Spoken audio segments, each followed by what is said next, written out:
Welcome to Belief, Being, and Beyond with your host, Granddaughter Crow.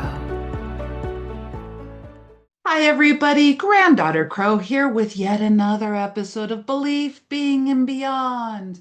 And this time, we're not only just going beyond with spiritual understanding, we're going lifetimes. We're going Akashic Records. We're going lessons from above. We're going interdimensional into this wonderful place with my dear friend Ahaleaiah. Before I bring her on and talk about her new book, I need to kind of let you guys know who she is. So, Ahaleaiah, also known as Tracy Nichols, is an acupuncturist, herbalist, and spiritual teacher who brings holistic healing and divine wisdom, right? As founder of the Pueblo Holistic Wellness Center and Spiritual Healings or Spirit Healings, she integrates ancient medicine, right? The acupuncture and all of the herbology and herbalist and all that with the energy work that literally comes through her sitting in her presence. I'm sure you guys will feel it. And also metaphysical guidance to help others awaken to their inner truth. And I absolutely love that because in knowing her, she really is like, there are a lot of paths up the mountain. There are a lot of ways to get to the divine. We're going to be talking a little bit about her journey getting this type of wisdom. So, guided by the Akashic Records, yes, a lot of times we hear about the Akashic Records. Some people talk about it, but we'll kind of get in there a little bit more. And the presence of ascended masters. Yes, her mission is to bring higher awareness and healing to all who seek it. Today, we are going to get into her newest book, one of many that will be coming out. This one is called Lessons from Above. So, Lessons from Above is an inspired spiritual memoir. So, she kind of takes us into her story, right? Very, very awesome that transcends time. I told you we're going beyond, unveiling the sacred wisdom of the soul through the Akashic Records, past life readings, and teaching of the ascended master Ashlem. So, without further ado, Tracy, welcome to the show. Thank you so much. I'm so excited. It's been a long time coming. Yeah. And if A you read long the book, you'll time. see how long. A very long time, yes. Decades, people, Oh decades. gosh. I know. It's so lovely to see your face, and I can just see that beautiful light coming through you. And I just really, first of all, I wanted to say thank you for being a person who has the ability to share your lived experience and what this actually looks like in action. You Mhm. really kind of put yourself into, sharing all of that with us so that we can get inspired and maybe find a little bit of like, oh gosh, maybe that was a sign. Maybe it is about this. Maybe it is about that. But before we get into your book, I'm so happy to have you on the show. And I would love for you to help us and the listeners to understand Akashic Records and a little bit more about Ashlem and talk to us about that in this sacred space, please. Sure, absolutely. So the Akashic Records are literally a hall of records, and the way that I've always envisioned it is truly like the oldest library of the world. You walk in and you see pillars and bookcases as high as possible, and each book is a record of something. It could be all of your past lives together. It is the records of the universe. It is the records of Earth and anything that has ever existed. So that is how they have shown me what Akashic records are. And anyone can access their own records. They are sacred. They cannot be shared. I cannot. share someone else's records with you unless they have given permission. They're truly private and they are sacred, and that is how Ashlem and Bob, Reverend Bob Copeland, has presented them to me. So I have been blessed to have access to my own through Ashlem and Bob. And those records have verified so many things that have happened to me in my life, things I've never spoken about to anybody until my very first reading with Ashlem. And I was floored because they are very personal, things that have happened to me and things that I knew. And some of them were very painful and things I would never speak about. So that's what I explain as the Akashic Records. I love it. I can totally envision that, library walking in there and I'm like, where's my book? Where's you know? Yes. So talk to us about who is Ashlem and who is Bob and what does that look like? Because Okay. that might be new to a lot of people. So, Reverend Bob Copeland, he has since passed on, and part of his mission was to allow an ascended master to come speak through him. And a lot of people may think about like Edgar Casey, and he would be the sleeping prophet, and he would go to sleep, and he would give these prophecies and that type of thing. Um, that is what Ashlem is. Ashlem is known as Golden Image. That is his spiritual name. And it is very different than people who channel masters because channeling masters comes through another human as they're awake, and information can be distorted based on that person bringing that information through. Right. Where in Bob's case, he would actually go to sleep. Ashlem would come in and he would literally take over his body. And you could see facial changes, you could hear the voice changes, and you could feel if you're a person who's understanding energy, you could feel as a completely different person that you were now speaking to. And Wow. it's beautiful. Like it's Ashlam was, not in body or in human form. He is from spirit. And the first couple readings I had, I mean, I wanted to fall on my knees because it's so overwhelming. The energy is so high and so pure that you have to learn to match your energy to that. Oh, wow. I've seen a lot of channelers. I've done some channeling, but I have not done or witnessed what you're talking about. It just sounds so sacred. Yes, it's amazing. And I have channeled and I do channel, but it really is something to witness. It's a complete change that a person who allows a spirit to really take over them and provide information. And it's best when the person goes to sleep. Wow. And so, you guys, we are going to get into this, but Lessons from Above actually goes into her story and it has what Ashlem said. Like, okay, you recorded these Mhm. and now you're writing them down. Tell us a little bit about what that experience was like. I mean, you get a recording and then he told you to write this, or tell us how did that progress? So in the very beginning, it was, and I do mention in the book that he calls you. And I'll start with that story because it's really a really kind of amazing story, and it's something people should recognize is, we meet one person who then introduces us to somebody else, and then who introduces us to somebody else, and then all of a sudden you are with two people who know of Bob Copeland, Right.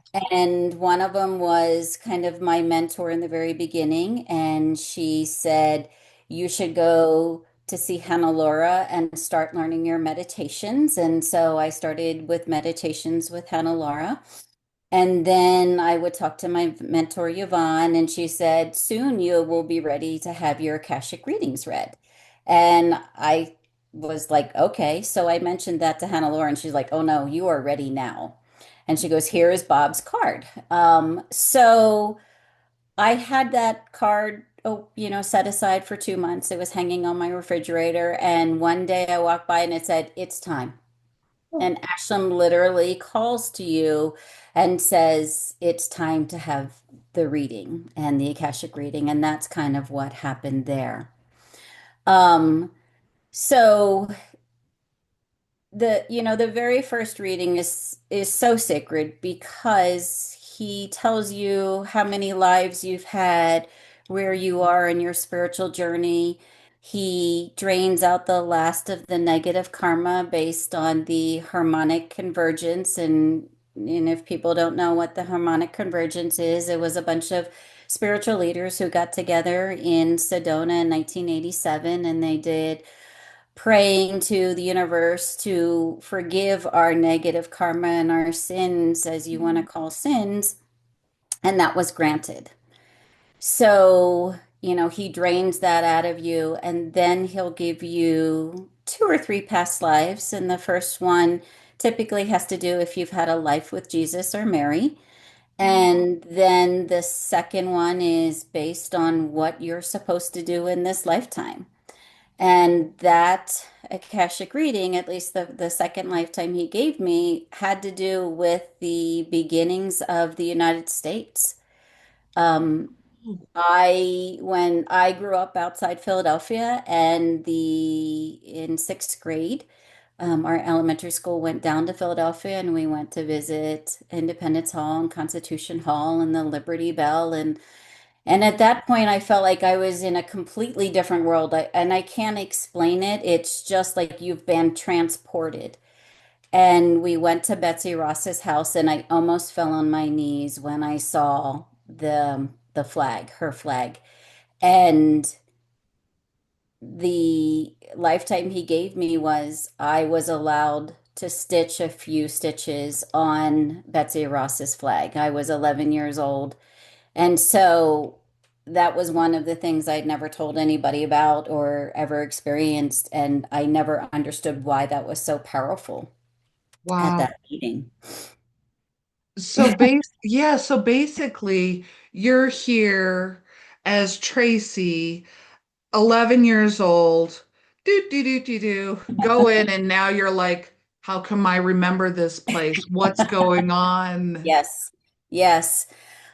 So in that lifetime, I was very proud of this beginning of the United States. It was a different culture, different way of thinking than we've ever had in this world. And I didn't really understand that at the time when he first gave me that information. It actually took many years, and I had to ask him again and say, but I don't understand. I don't, am I supposed to go in politics? Am I supposed to do any of that? Because I Right. knew everybody at that time that was involved in politics and starting the country. And he said, no, he said, you're bringing a new world to this world.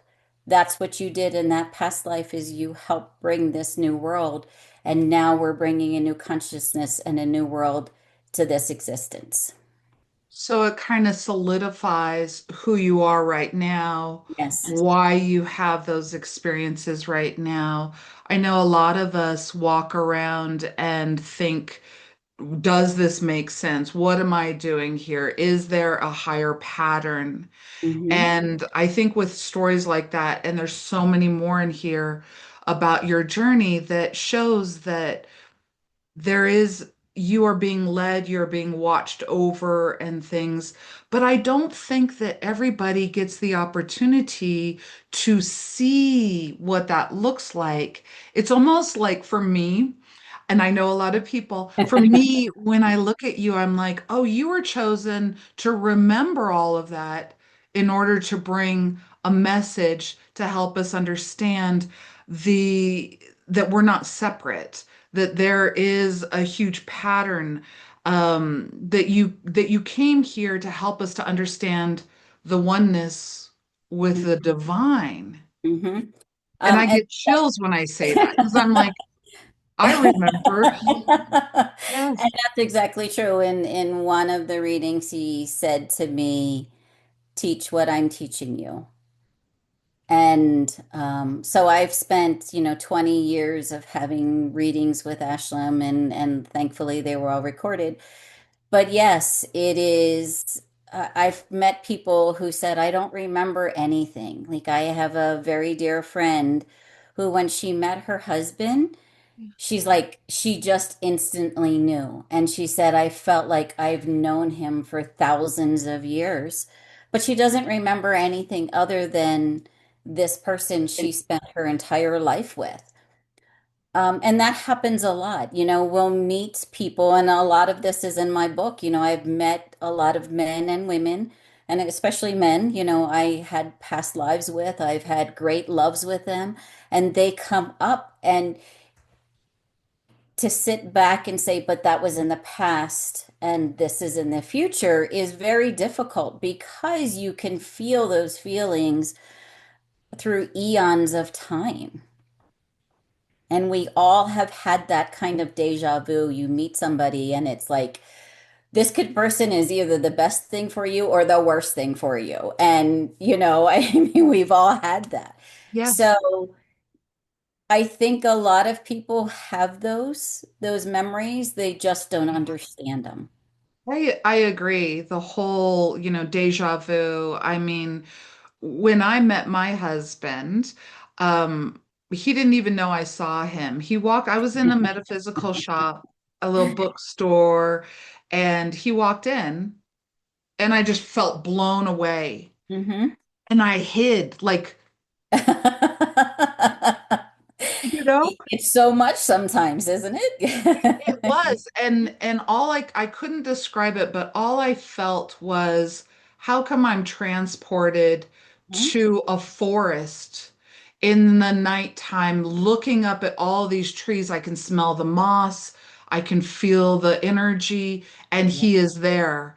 And I don't know if he was like there in human form or a wolf or what, but there was this deep recognition that was so beyond space and time. And I think that's really beautiful because you're absolutely right. We can get confused about time being linear Hmm. when it actually is all happening in the now, Right. and that it takes a very interesting capacity to be able to understand how all of this can be going on and how it relates to who and what we are. And so then he actually told you, share this, Hmm. Yeah. share this. Share this information that I'm giving you. He and the first, yes, and the first of the books that are to come. There's so much information that he has given me over the years. But one of the biggest lessons that I've learned throughout the years, and this one was the probably one of the hardest lessons, is that you all make mistakes. And we beat ourselves up. We judge others for making mistakes. We go after each other with such passion, and we go after our own selves with such passion. And he would talk to me all the time like, why are you beating yourself up so much? Why are Wow. you so mean to yourself? Like, that's what life is about. It is about lessons and making mistakes, because if you never make a mistake, what do you learn? And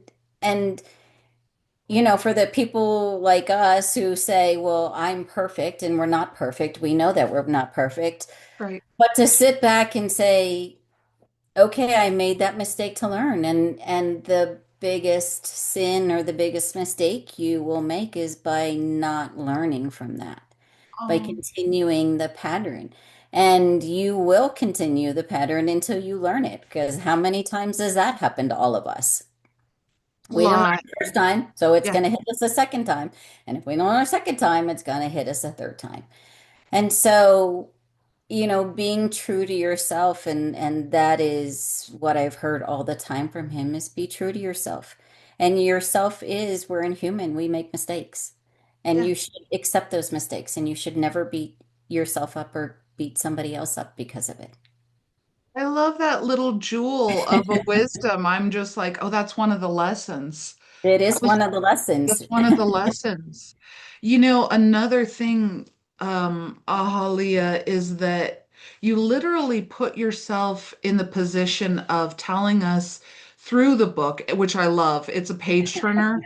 And Thank you. I actually predict that this would be one hell of a movie if somebody, because it's so real and true to the human story about, and then I was driving here and then this is what happened and then it became clear and then you have written down what he has told you and how the struggle between understanding this great divine ascended master level understanding and what it looks like to understand it as a human.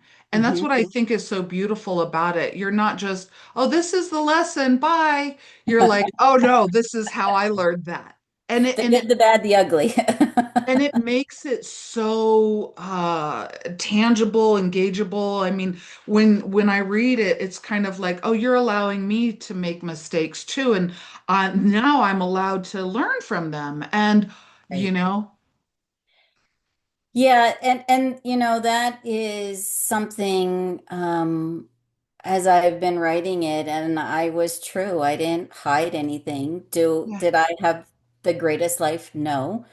Are there people out there that have had worse, horrible experiences in their childhood than I do? Yes, absolutely. And I will never say that I had a terrible upgrowing. I had those things, but I did have things that have happened to us, and that's, part of life and those mistakes that we made. And that is, where people have regrets that they stay stuck in those mistakes or those things that have happened to them.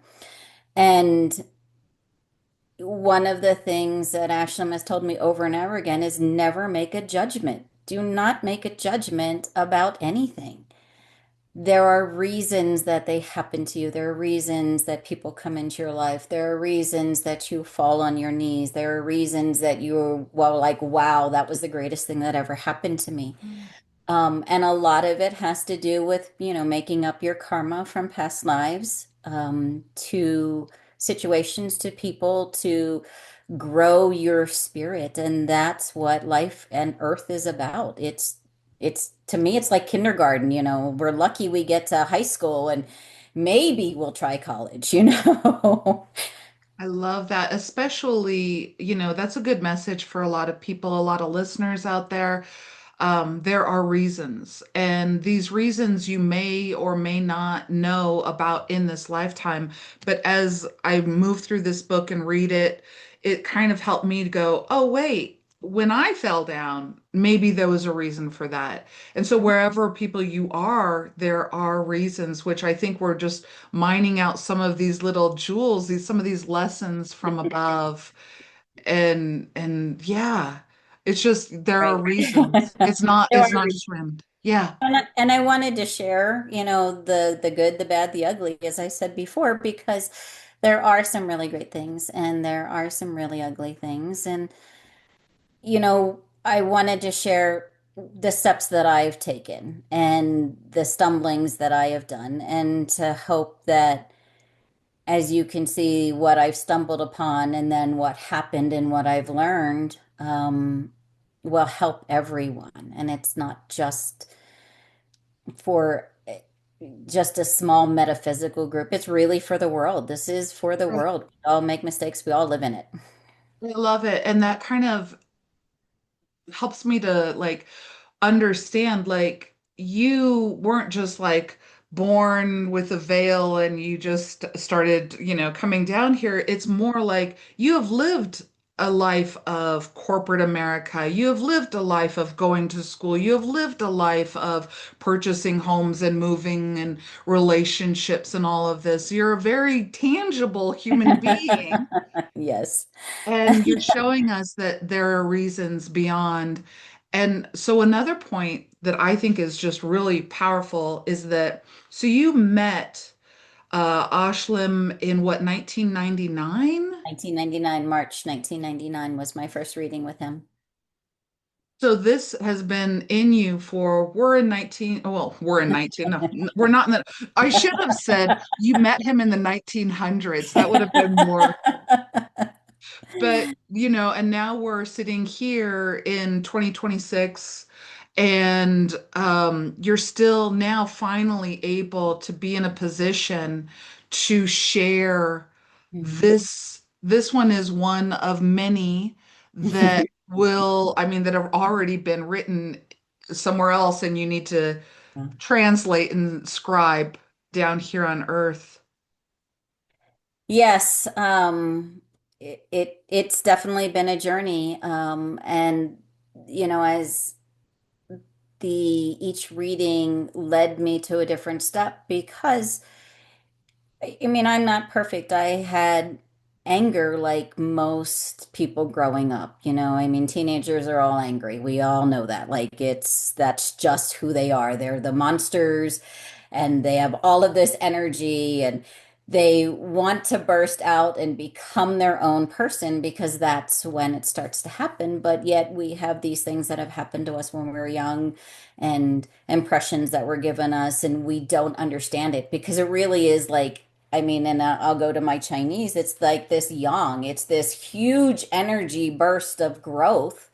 And that brings a lot of misunderstanding, I should say, not really understanding at that time. And it takes years to put those things aside and become one with those things that have happened to you. And every step teaches you something different. And it has taken me a long time to get to the point in my life where I can share what I've gone through. And you do it so realistically and everything. It kind of it draws you in. So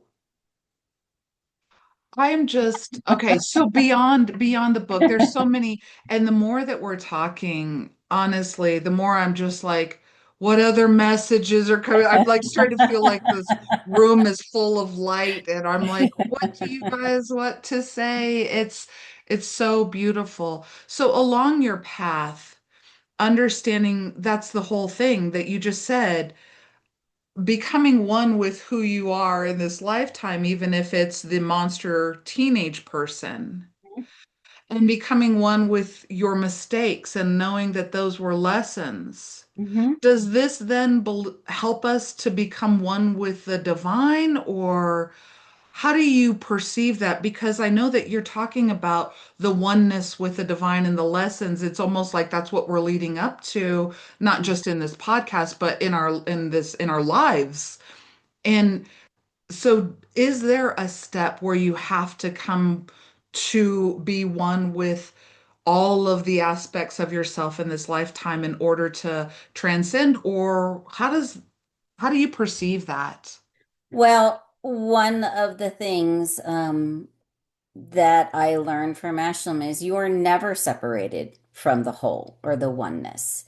You put those blockades in to be separate from the oneness. And that is one of whatever ancient master, ancient teacher you talk about. It's Buddha, it's Krishna, it's Jesus, it's Mary, whatever the great spirit, the Indian, tribes, you are never separate. That is what every master has come forward to teach us is that we are one. And we chose to come into human form to experience something different. And human form is difficult. I mean, you are bombarded with negativity and positive things all the time. And so you I mean, you can't just take one, you can't take the last step without taking the first step. It's the first step and you learn, and then the second step, and then the third step. So all of those steps are just different aspects of who we are and our spirit. I absolutely love that. And then you take us through the steps that you took so that we can feel, for me as as reading the book, I'm like, oh, she's speaking to me. So now if she can do it, I can do it. Okay, I Hmm. got, that type of a realness. So beyond the book, Yes. you have a website, ahaleaiah.com. Let me spell it really quickly for you guys. It's AHALEAIAH.com. It's above, it's below in the notes. And on your website, of course, we can purchase this one of the series, the first one of the Yes. series.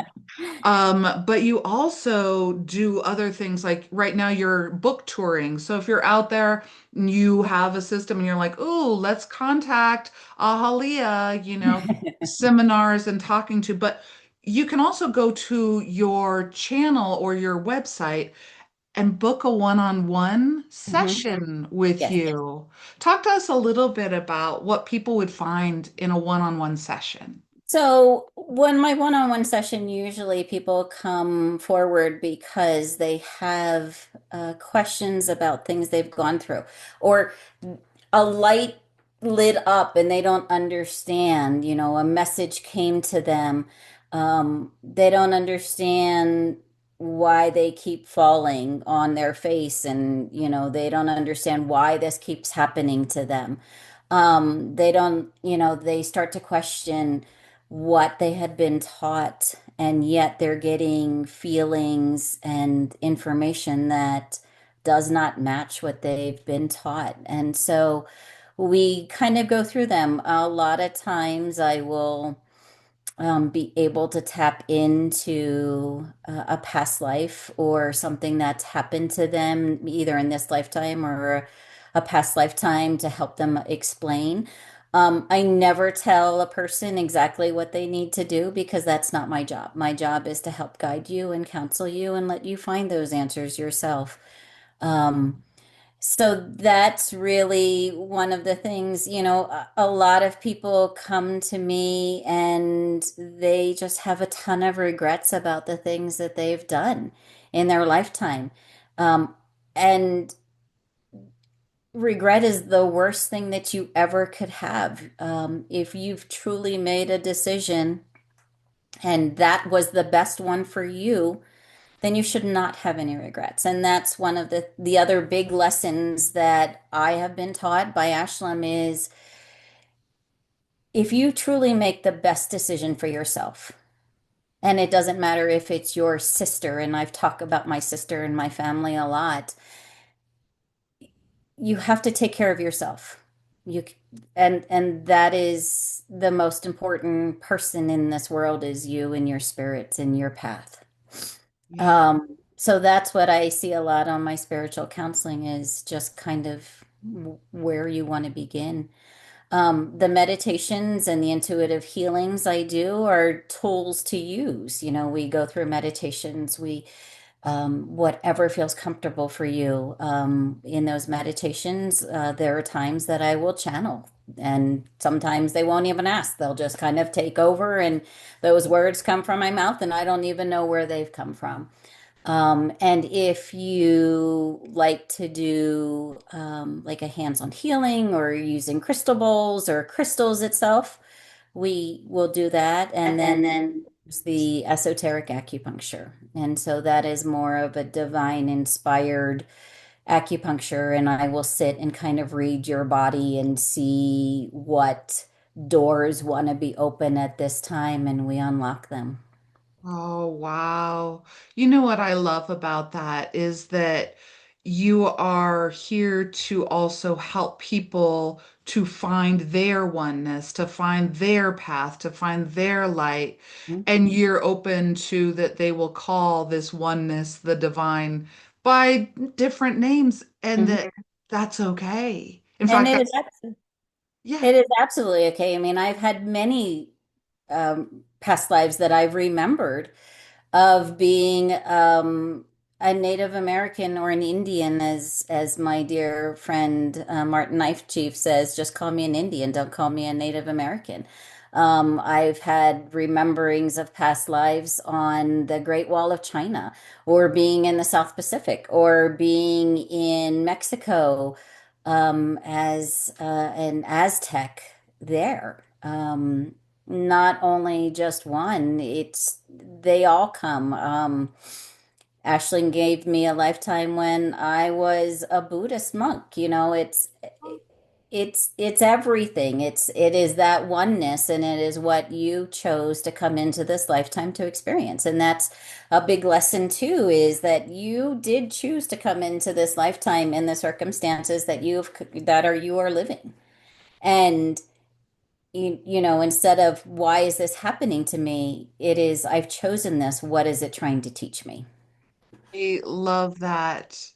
I do because it shares, it gives a person not only the responsibility, but the sense of not being a victim. Mm-hmm. And it puts a person in a position of trying to figure out, like, oh, there is back to it, there is a reason. There's a reason. And, going through my own life, sometimes I'm like, what happened? And then I'm like, I chose to be here. I chose to show up at this time.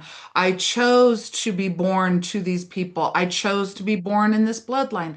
I chose to be, in a female body. I chose these things. Now, what am I going to do with it? What Yeah. am I going to learn from it? And how can I be also a messenger to inspire people that it's okay. It's It's okay. absolutely okay. We all chose what we needed to do to finish whatever it is or learn something that we need to learn. Love. And it goes back to knowing self and having no anger and having no regret, and understanding there are lessons for everybody. And my lessons are completely different than somebody else's, but I wanted to share that what I have gone through, you can go through. Like you can make it through. You know what's so interesting is because I do also know you and I know how well studied you are in a Mhm. lot of the esoteric wisdom and the ascended masters and a lot of the keys and the tools and all of this. And so you have a lot of knowledge, yet the way that you speak to us, it feels like, oh, sister, could you brush my hair and help me out with this problem? It's very, very engaging. And Yeah, I, I know, and at least from the book, I had finished my karma. I did not need to come back, and I was asked to come back by the council, if you want to call them the council, to help Earth go through the changes and to remember who we are. And I was told that I said no, I'm not going back there. in true form, in In true true form, form. yes. But they said they showed me how beautiful it would be to help each person that I come across and those that I don't, but can be reached through words or speaking or, just putting out light to everyone to help them. And so, yes, I do. I have a doctorate degree, I have a master's degree, I have whatever. I read all the time. I was the bookworm in school, but I never want to alienate people with using $20 words and looking down on them. And that is a lesson Ashlem always said is, yes, you've already learned this, but there are other people that haven't, and we need to be kind. I We need was to be really kind to each other. I was hoping that you would say something because I'm like, what else? What does he want to say? And it's so beautiful because be kind, people. You are not separate from. There is a reason. Everyone makes mistakes. The process is to learn from it. Mhm. Regret is only killing yourself and you're blocking. Yes. And these are just like the core lessons. And Mhm. then if you guys do go into session with Ahaleaiah, also known as Tracy, I like Ahaleaiah. It's just so you. And It's go ahead. it means the aurora of light. That's Ahaleaiah means what the this light aurora of came light. from. Yes, yes. Okay, let's turn down the light. I can't see. Where's my glasses? No, I'm just kidding. But that's exactly it. And this beauty, you will be seen and recognized without judgment when you sit with Ahaleaiah, and not just with the wisdom of, where we are in this space in the United States, globally.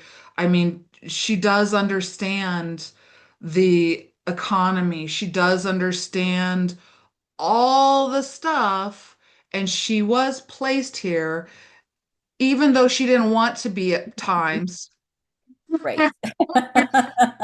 to assist us. And I would say, please pick up the book. You can get it on the website. You can get it, wherever you get books, and, Amazon, wherever you are.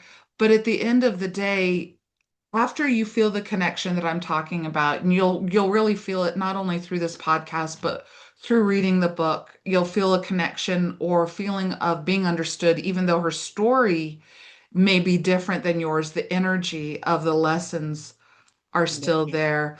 Again, ahaleaiah.com. Okay, I am going to ask, is there any other thing that maybe a little jewel, or anything that maybe you, Ashlam, the Ascended Masters, whatever, the light, the source, would like to say at this time? You, what I hear all the time is love. It's and it doesn't mean that it's I love every person that walks down the street. It is that love, Ashlem talks about over and over again, is unconditional and impersonal love. And so, that's a huge, what's impersonal love? What's unconditional love? Doesn't unconditional love mean we need to sacrifice ourselves for someone else? No. Unconditional love is unconditional love for yourself. Never Mm, sacrifice yourself. Impersonal love is, as I understand it, is every human being on this earth is from the divine, and we must learn to respect them. They can be completely our opposites. They can do what they need to do, and this world is a little bit more acerbic as it and then it has been, and we have the access to hear everything. But that person standing in front of you who completely disagrees with you in every sense does earn and deserve respect. And that's impersonal love. And we need to get to that. And and I don't want to sit here and say I've learned it all, because you know what? The universe still hits me with things when I'm like, okay, I've learned that. They're like, yeah, you sure? I me too. mean, it's, Mhm. and I'm not perfect, and I will have those things come to me. And impersonal, unconditional and personal love is a huge lesson that I continue to learn every day. Practice love, unconditional and impersonal love, and Mhm. kindness. And kindness. Wow. I'm so glad to know you. Thank you so You much. are so welcome. Oh, thank you so much for being on the show, for sharing your light with us. And once again, people, ahaleaiah.com, pick up the book, Lessons from Above. It's not going to scare you, but it is going to touch your heart, give you those lessons so that you don't feel so alone, and that you feel like maybe there are more reasons, for my life. And maybe I too am love. So thank you for tuning in one more time to Believe Being and Beyond. Mwah. You are loved. Love yourself unconditionally, and we'll see you on the flippity flip.